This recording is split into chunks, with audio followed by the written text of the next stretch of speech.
Actualmente, el biogás se nos está planteando no solamente como una solución energética eficiente, sino también como una solución ambiental a el tema de la contaminación producida por residuos ganaderos, agrícolas, urbanos, etcétera. Las presiones en este sentido de las industrias, del lobby energético, del lobby ganadero, también de las patronales, son enormes. También contribuye a ello la presión por parte de Europa ante la necesidad de obtener gas natural. Ello ha dado lugar a sucesivas reacomodaciones del Plan Nacional de Energía y Clima, a documentos como la Ruta del Biogás, a estudios como la de Sedigas y a la llegada masiva de fondos de inversión interesados por la rentabilidad del sector. Por ello es interesante que nosotros nos planteamos si realmente son tal solución ambiental a la vez de si son una energía renovable más. Comenzaremos por esta pregunta. El biogás se suele encuadrar dentro de las llamadas energías renovables junto con la eólica y la fotovoltaica. Una primera precisión que hay que hacer es que no estamos hablando de energías renovables, sino de sistemas de captura de energías renovables. Es importante hacer esta precisión porque aunque las energías eólica y solar son renovables, tanto la energía del viento como la del sol son en nuestro planeta continuas y en realidad estaríamos hablando de una sola energía, la solar, que es la que produce los flujos de fluidos sobre la superficie terrestre por la acumulación que hace el aire de la energía solar. Pero siendo las energías renovables, no lo son los sistemas de captura, ya que comportan un gasto energético, un gasto de materiales que en sí mismos no son renovables. Luego, en la naturaleza se producen una serie de procesos donde la energía solar se disipa en todos los sistemas biológicos y se establece un ciclo de aprovechamiento ultraeficiente de la materia orgánica generada por la fotosíntesis, que concentra en forma de enlaces químicos toda la energía capturada. De los organismos autótrofos, las plantas, algas, que pasa a los heterótrofos y de estos y aquellos otra vez a las plantas, auténticas generadoras de vida. Es por todo ello que en la naturaleza, sin participación ni intervención humana, se desarrolla este ciclo perfecto en el que los recursos son continuamente reciclados, siendo la pérdida de materia casi nula y aprovechando la energía al máximo. Este es el proceso que denominamos ciclo del carbono. Existen otros ciclos, como por ejemplo el ciclo del nitrógeno, uno de los más complejos que hay. La Tierra es una especie de organismo vivo que crea y mantiene su propio equilibrio. El balance final, cuando no hay intervención humana, es totalmente neutro en CO2 y otros gases de efecto invernadero, y la cantidad y proporción de gases, tanto de nitrógeno como de CO2, suele ser constante o sufre variaciones que suelen ser compensadas en la biosfera por una especie de homeostasis. Hablábamos antes del ciclo del carbono, pero el ciclo de nitrógeno es bastante similar. El nitrógeno atmosférico es fijado por una serie de bacterias y entra en un ciclo complejo en el que al final es liberado otra vez a la atmósfera. El problema es que este ciclo, al igual que el del carbono, ha sido roto por el ser humano mediante la captura masiva del nitrógeno para la confección de fertilizantes y la emisión masiva de óxidos de nitrógeno procedentes de las emisiones industriales y de las emisiones del transporte, así como de las emisiones de la ganadería.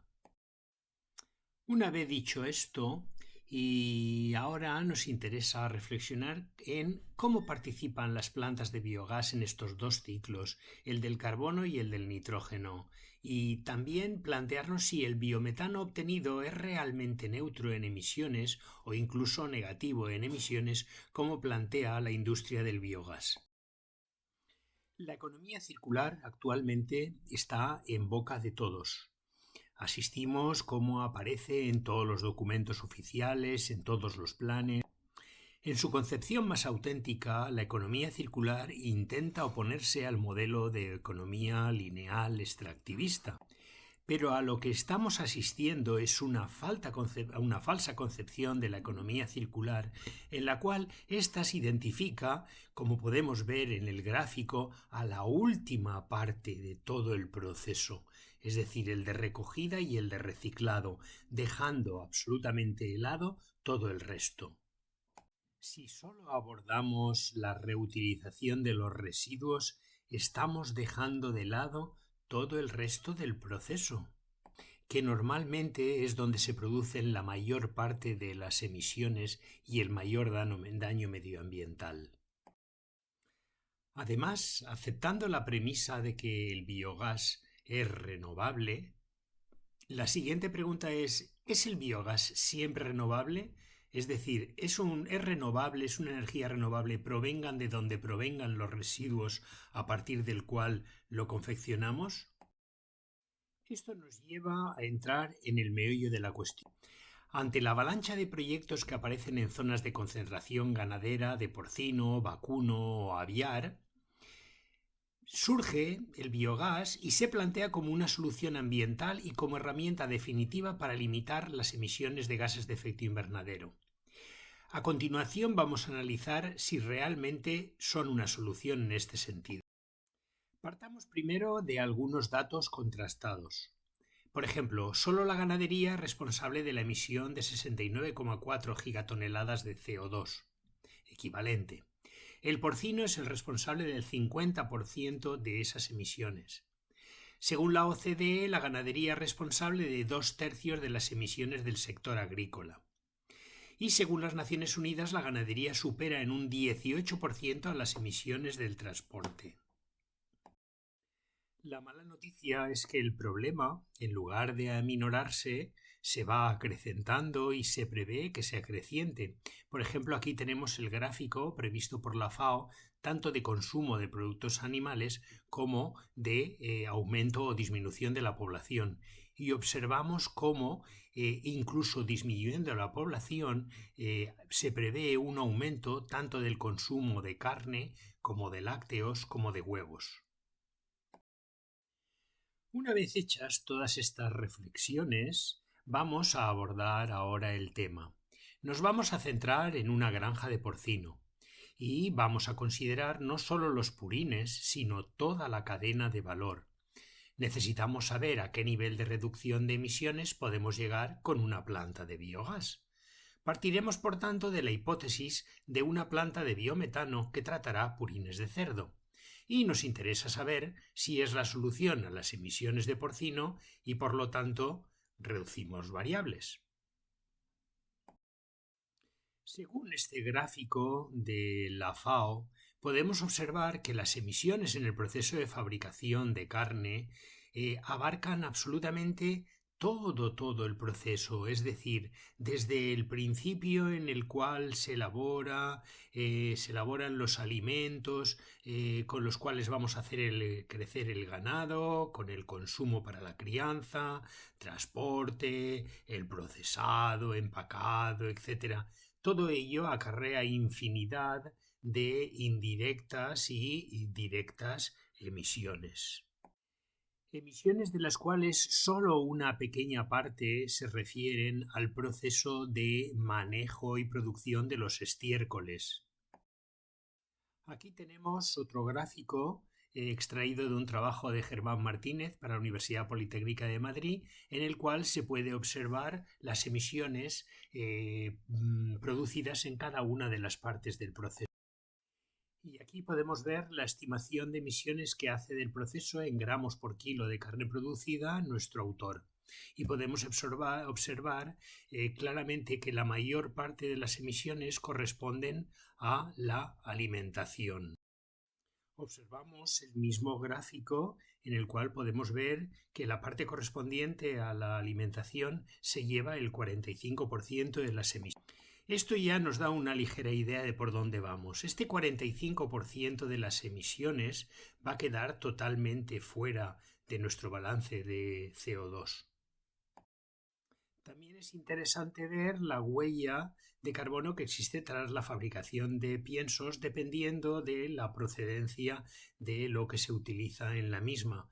Vemos, por ejemplo, que la parte del girasol es la parte que más emisiones produce, seguido por colza, trigo, cebada, maíz, la soja. Algunas de estas emisiones están totalmente externalizadas, ya que, por ejemplo, la soja no se cultiva en España y proviene exclusivamente de la exportación.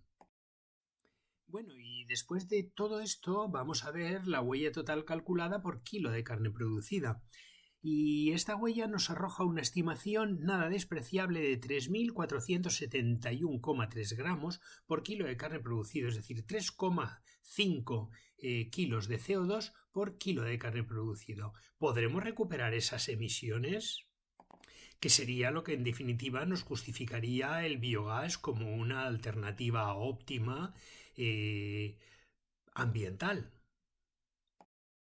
Pues nada, vamos a ver lo que podremos recuperar a partir de la metanización. Partiremos de una granja que el consejero de Agricultura de Castilla-La Mancha llama familiar, es decir, hablamos de una granja de 2.000 plazas que producen 2,15 toneladas de purín por plaza y que dan lugar a 2,4 ciclos de producción de engorde y por lo tanto a 4.800 cerdos.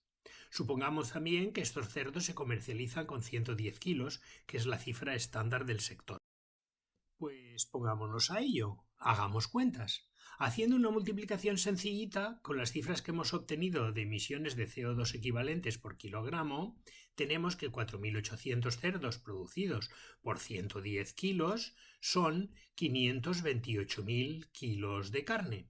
Y 528.000 kilos de carne equivaldrían, utilizando esta cifra de 3,4713 kilos de CO2 por kilo de carne, a 1.832.846 kilos de CO2 equivalente emitido en el proceso completo. Bien, pues nos hemos encontrado con una cifra sorprendentemente alta de emisiones de CO2 equivalente. Y ahora veamos cuánto biometano podríamos generar en el mismo supuesto. Según Bernat Julià Peris, ingeniero químico y máster en energía, podemos obtener 20,4 metros cúbicos de biogás por cada metro cúbico de purín.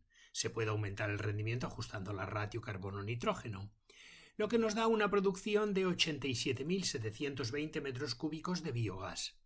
Si estimamos una pureza del 65% en biometano, esto nos da 57.018 metros cúbicos de biometano.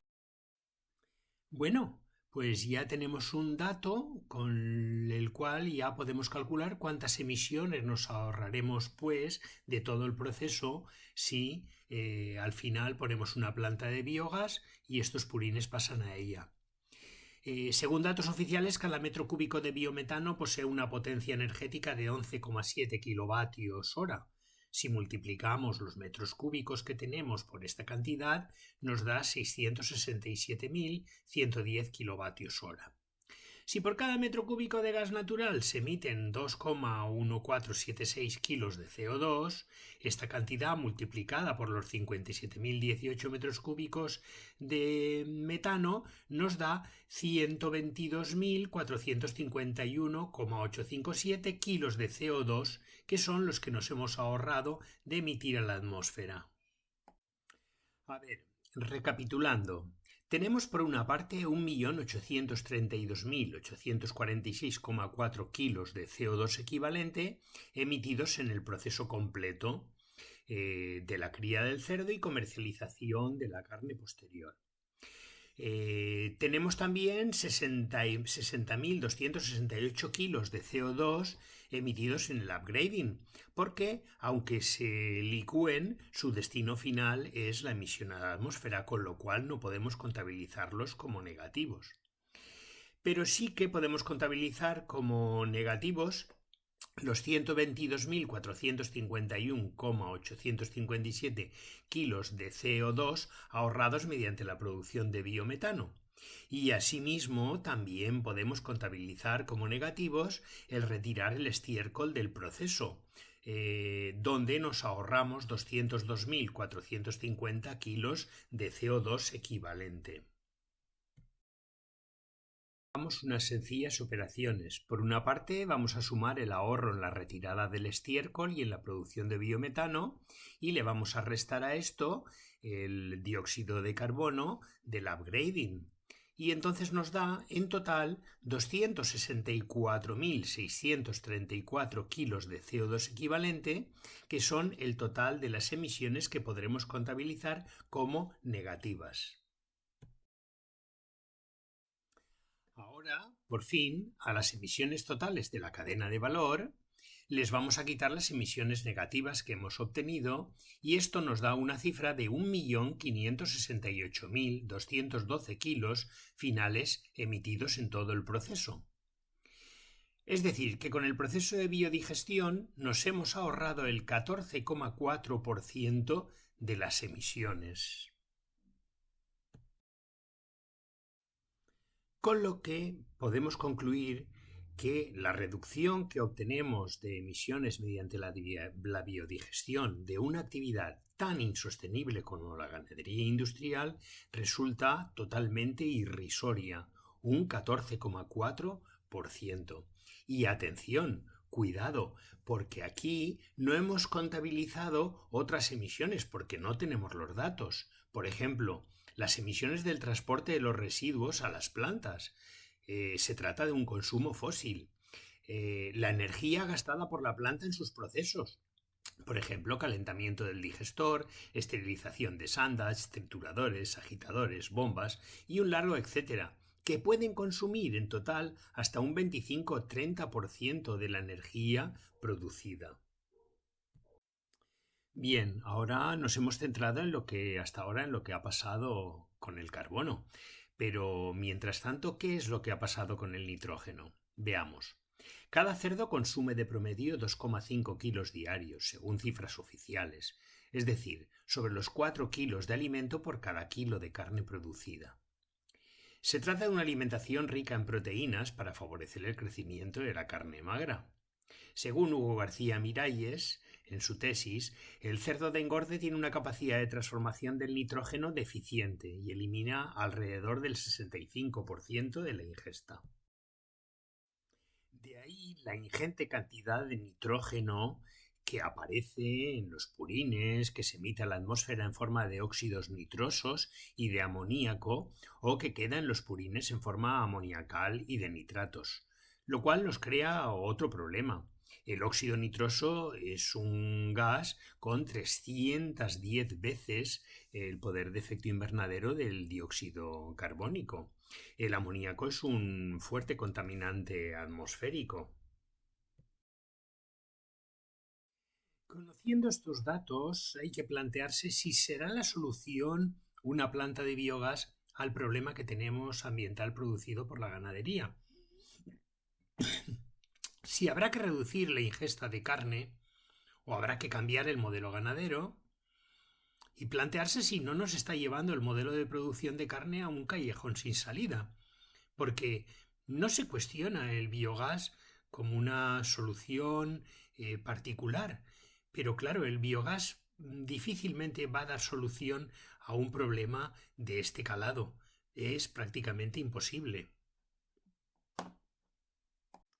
Por desgracia, quienes están impulsando ahora la tecnología del biogás no están apostando por soluciones reales a la encrucijada climática y ambiental, sino por seguir un mantra de crecimiento económico con un nuevo sector, por lo que importa poco que la tecnología sí que lo sea, pero que el modelo no sea el correcto.